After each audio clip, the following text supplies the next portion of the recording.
디지털투데이 데일리 픽입니다.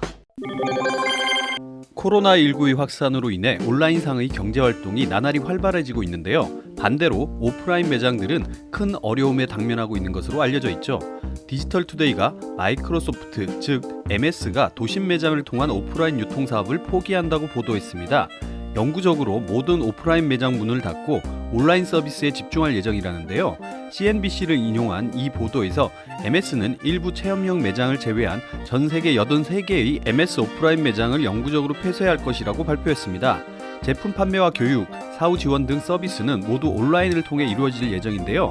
MS는 지난 10년 동안 애플 스토어와 유사한 오프라인 매장을 운영하고 확장하는 전략을 취해왔습니다. MS 매장을 방문해 윈도우, 서피스 태블릿 등 다양한 MS 제품을 직접 체험하고 현장에서 구입할 수 있도록 유도했죠. 그러나 코로나19 확산을 계기로 오프라인 매장의 효용성이 가진 한계를 MS는 경험했습니다.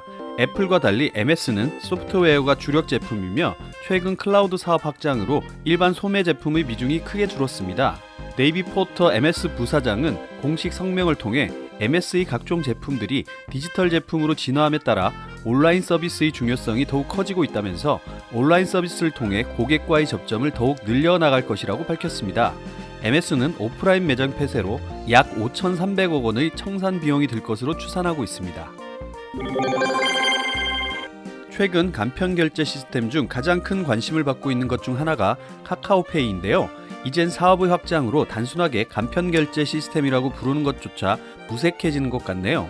이데일리는 카카오페이가 자금과 인력을 확충하면서 본격 외형 성장에 나섰다고 보도했습니다. 간편 결제를 벗어나 증권, 보험 등으로 영역을 확장하고 있는 카카오페이는 마이데이터 사업도 준비하는 등 생활금융 플랫폼으로 진화를 꾀하고 있습니다. 증권가에서는 폭발적으로 늘어나는 결제액을 감안해 카카오페이 기업 가치를 7조 원 이상으로 평가하며 두 달 새 3조 원 넘게 눈높이를 올렸습니다. 다만 3년째 계속된 적자로 결손금이 쌓여가고 있고 네이버 파이낸셜, 토스 등 핀테크 업계 내 경쟁이 치열해지는 상황에서 마케팅 비용 부담을 뚫고 얼마나 빨리 손익분기점을 달성해낼 수 있을지가 관건으로 꼽힙니다. 카카오페이는 30일 제3자 배정 유상증자를 통해 1,600억 원 규모의 자금을 수혈받았는데요. 최대 주주인 카카오와 2대 주주인 알리페이 싱가포르 홀딩스가 각각 448억 원, 1,152억 원을 출자했습니다. 조달된 자금은 자회사 카카오페이 증권 자본 확충과 기존 사업 고도화, 신사업 진출 등에 쓰일 예정인데요. 바로투자증권을 인수해 지난 2월 본격 출범한 카카오페이 증권의 자본은 현재 626억 원 수준으로 지난달에도 230억 원 규모의 유상증자를 실시한 바 있습니다. 카카오페이는 80여 명 규모의 대규모 개발자 경력 공채에도 나섰는데요. 공격적인 영역 확장에 따라 필요한 인력을 시급하게 충원하기 위해 서류 접수부터 최종 합격 안내까지 전형 기간을 한 달 내로 압축해 빠르게 진행하기로 했습니다. 당근마켓을 처음 접하시는 분들은 왜 그 이름이 당근일까 궁금해하시던데요. 독특한 이름만큼이나 놀라운 기세로 성장하는 당근마켓이 모바일 중고 시장의 최강자로 자리매김하고 있습니다.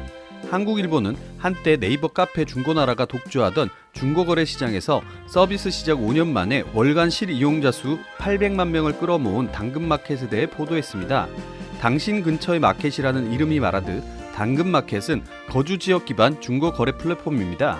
김용현, 김재현 공동대표가 카카오 재직 시절 접한 사내 거래 게시판에서 영감을 얻어 2015년 7월 창업한 이래 경기 성남시 분당구, 용인시 수지구 등으로 천천히 사업 범위를 넓혀가다가 2008년 1월부터 전국 단위 서비스를 제공하고 있습니다.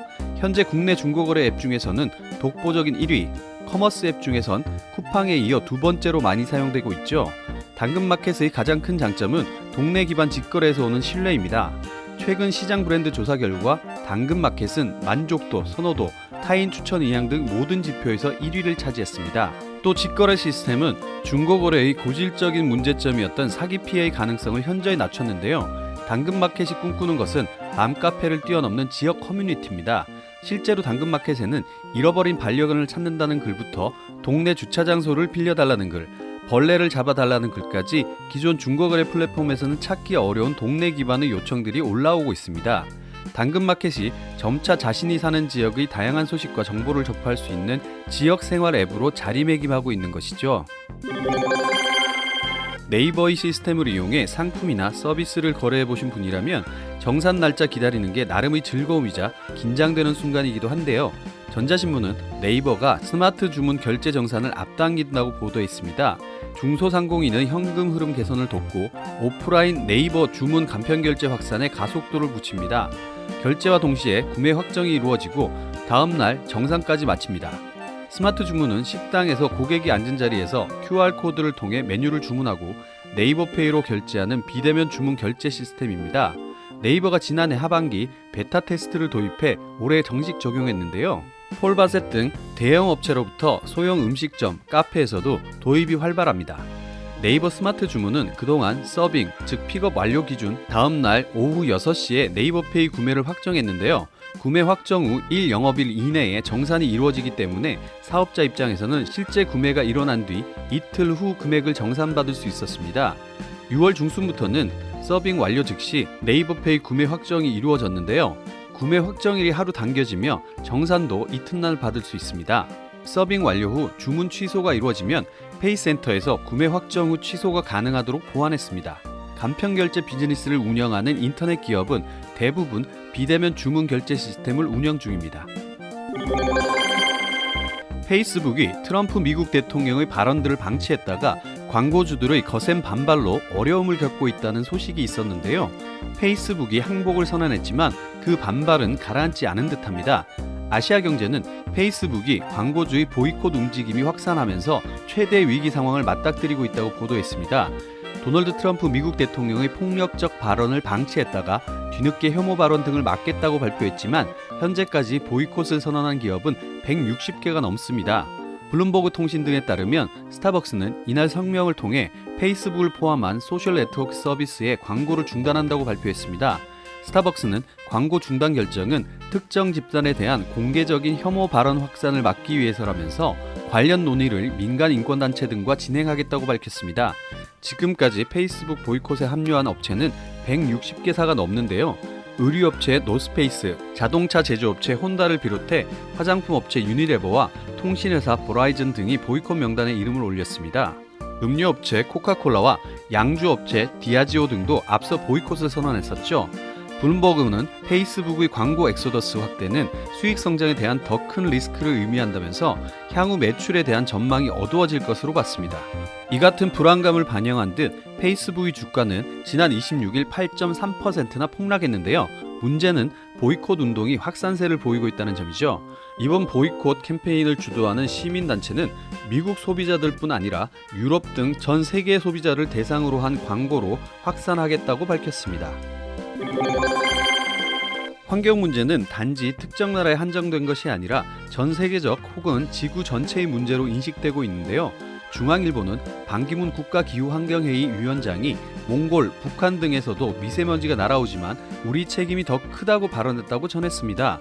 반 위원장은 국회에서 열린 기후악당에서 기후선도국가로 그린 뉴딜을 통한 기후위기 대응 강화 간담회에서 이같이 말하며 국제사회 일각에서 한국이 기후악당이라고 비판받는다고 했습니다. 기후악당이란 석탄 소비가 좀처럼 줄지 않는 한국, 호주, 사우디아라비아 등 일부 국가를 칭하며 비판하는 말인데요. 반 위원장은 기후악당이란 말을 문재인 대통령에게 내가 제일 먼저 보고드렸다며 경제협력개발기구, 즉 OECD에 들어간 나라가 악당 소리를 듣는 것은 불명예스럽다고 지적했습니다. 이어 한국이 미세먼지, 대기질과 관련해 OECD 국가 36개 회원국 가운데 35위, 36위에 들어간다며 이산화탄소 배출량은 이미 G7에 해당한다. 이런 오명은 벗어야 한다고 강조했습니다.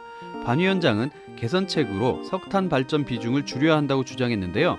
그는 정부가 석탄 에너지 비중을 줄이겠다고 하는데 2034년의 목표치가 1990년 당시 수치보다 10%포인트 이상 높다며 갈수록 잘해야 하는데 갈수록 못하고 있다고 비판했습니다. 또 우리나라는 대통령이 바뀔 때마다 캐치프레이즈를 걸고 대통령위원회가 생긴다며 무질서하게 산재해 있는 각종 위원회를 정비해 대통령 직속 환경 관련 위원회들을 통폐합했으면 좋겠다고 제안했습니다. 한전공대 설립에 대해서는 여러 가지 찬반 의견들이 많은데요. 그 대립이 좀처럼 좁혀질 기미가 보이지 않고 있는 가운데 학교 부지를 기부한 그룹이 나온 것 같습니다. 시사저널은 부영그룹이 한전이 설립할 공과대학 캠퍼스 부지로 시가 800억 원 규모의 땅을 기증한다고 보도했습니다. 해당하는 땅은 40만 제곱미터 규모의 골프장 나주 부영 CC입니다. 하지만 이 같은 결정이 이중근 부영그룹 회장이 구속된 상황과 무관치 않다는 시선도 나오는데요. 부영은 최근 서울 중구 세종대로 사옥에서 이세중 회장 직무대행 주최로 한전공대 부지 기부증서 전달식을 열었습니다. 나주 부영 CC는 전남 나주 빛가람 혁신도시 내에 위치해 있고 75만 제곱미터 중 절반 정도의 소유권이 학교법인 한전공대에 이전됩니다. 감정가액 기준으로 806억 원에 달하는 토지입니다. 부영그룹은 이미 지난해 8월 한전공대 측에 학교 설립 부지 기증을 약속했는데요. 2018년 11월에 이 회장이 1심에서 징역 5년을 선고받은 상태였습니다. 정부 여당은 나주에 한전공대 설립을 추진했습니다. 정원 1000명 규모 국내 유일 에너지공학 특화대학인데요. 그러면서 부영의 설립 부지 기증을 제안한 것으로 알려졌습니다. 한전공대 설립은 정치 논리라는 비판도 나왔는데요. 한전이 지난해 영업손실 1조 원 넘게 기록한 상황 때문이죠. 소액주주들은 한전이 최근 배당을 하지 않는 등 주주들에게 손해를 끼쳐가면서까지 사실상 정부 강요로 한전공대 설립을 추진한다는 목소리를 내고 있습니다. 회장이 구속된 상황에서 800억 원 규모의 땅을 기증하는 것은 자발적 기부와 거리가 있다는 시선도 있네요. 행복한 하루 디지털투데이였습니다.